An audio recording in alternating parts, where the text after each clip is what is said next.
Tony, obviously sad news this week of the passing of Frank McGarvey, a man that you knew very well, played with him across 2 spells at St Mirren. Can you just talk a little bit about the relationship you had with Frank? Yeah, speaking for a sad but happy heart as well. Yeah, I had a great relationship with Frank. I mean, even before he came to St Mirren, believe it or not, and we spoke about this before, I played for Postle IM, although I was coming to St Mirren for training. I was 13, 14 years of age, and Frank had joined St Teresa's Guild for a few games, and I always remember, we have a laugh about this, we played up in Postle Park and we won 5-3 Postle, but Frank scored the 3 goals for St Teresa's Guild. But I always remember him joining St Mirren. As I say, very important was Fergie had come in, and he'd been in for about 8 or 9 months, and he was looking to build a young side, and he had good, tremendous players up front, the Derek Hislops, Robert Torrance, Donny McDowell's. We also looked for another striker, and I always remember a conversation he had with Jack Gilmer, who was the chief scout here at the time. He'd got a tip off about him, but Jack had been raving about Frank anyway, and had seen him at Kilsyth Rangers, and they brought him in for a reserve game, and he played for the first half. They took him off straight away, signed him up. But Fergie, because he had these strikers, thought, right, we'll leave Frank to the end of the season. It will be good for him in junior football, toughen him up and stuff.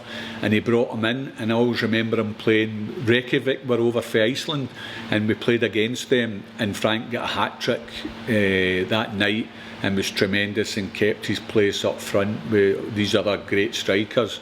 So there was this, but from the days, me and Frank, it was we really bonded, and we became great friends. Yeah, of course you both ended up down south, you with Bristol City, Frank went to Liverpool, eventually would both end up back at St Mirren. What was it like that second time? Yeah, James, and it was always meant, I suppose. No, as I said, both of us probably at the time would have never left St Mirren. It was Alex Ferguson left the club, and the 2 years, most of the whole team was shattered. So, as you say, Frank went to Liverpool, I went to Bristol, but even in the days we kept that great friendship. We were always on the phone to each other, and Frank could travel down to Bristol and stay with me, or I would travel up to Liverpool after games and stay with Frank.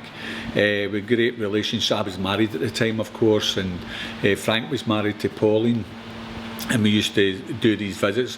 But we always had a bond for the early days, for the Fergie days, till now. We've always had a special relationship.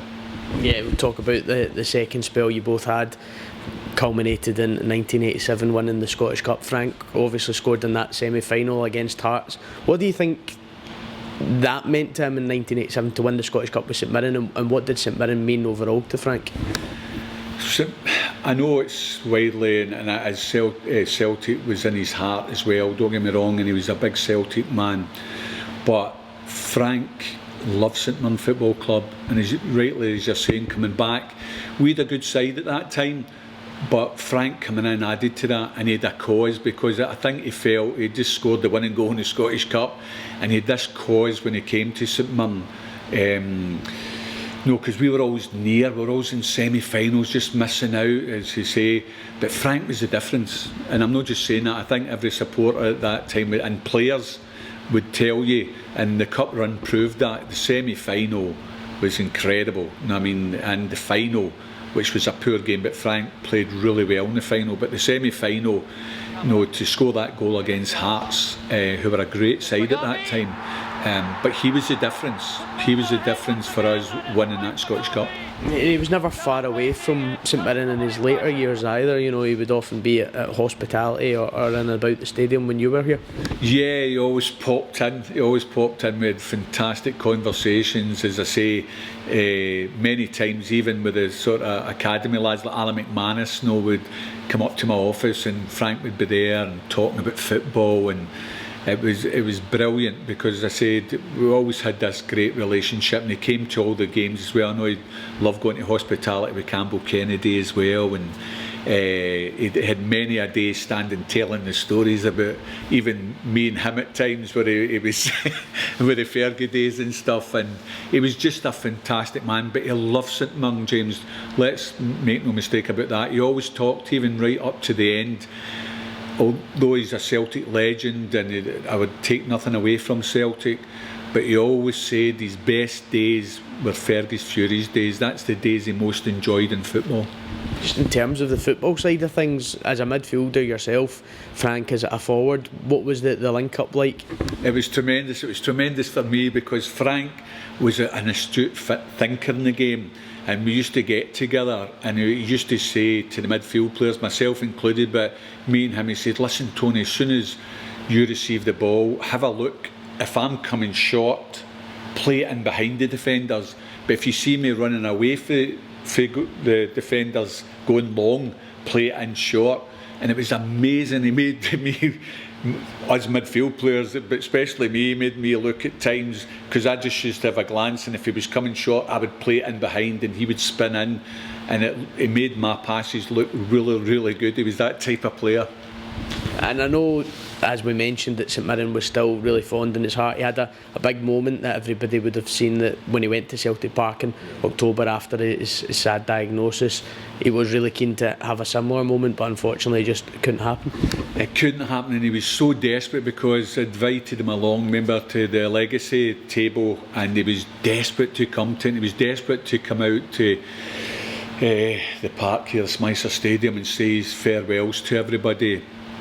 But it just wasn't to be, James. Even the Friday, I remember going up, he was in the sort of hospital at the time. He wasn't in the hospice, he was in the hospital this time, and he'd taken unwell, and he was saying the Friday, and even when I'd seen him and went home, he phoned me and he went, remember, I'm coming to this game tomorrow. But we knew, I mean, his family and his sons and that, and his daughter, we had spoken. He was just too ill to make it. But I know, I mean, he was so desperate, again, even up to the end when he was in the hospice, talking about St Mirren, and he was talking, saying, listen, I'll get out and I'll be visiting St Mirren. So he was fighting to the end, and probably one regret for me and probably him is not being able to walk it, because St Mirren, and I keep repeating this, he loves St Mirren Football Club and the supporters loved him. Yeah, and the supporters will get the chance to show their appreciation for him this weekend when we play Hearts. Yeah, and I know, I mean, I never managed to the Kilmarnock game myself, James. I was ill, and I know it's been said, I know, in the North Bank you see Josh McGuinness and all them, the sort of banner it was from, and they sang that whole support. What a tremendous support again, singing There's Only One Frank McGarvey, and they're never wrong. And a lot of the young boys never had seen him play, but they knew what St Mirren meant to him. And I'm getting emotional now, but I've got to thank the support, the way they've dealt with Frank.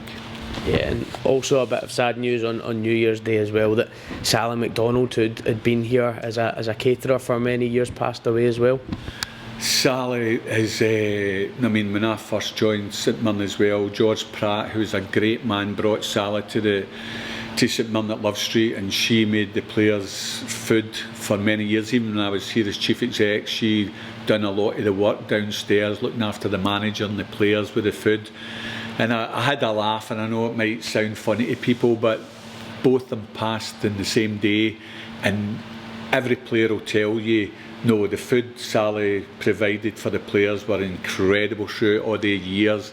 But the famous thing she had was Sally's apple pie, and I'm thinking to myself, and I did honestly, when I knew Sally had passed away and Frank on the same day, and I'm saying, that'll be McGarvey, can he do with her apple pie when they're upstairs together here? So Sally was a wonderful servant to St Mirren Football Club, and never be forgotten either. Tony, thank you very much for your time.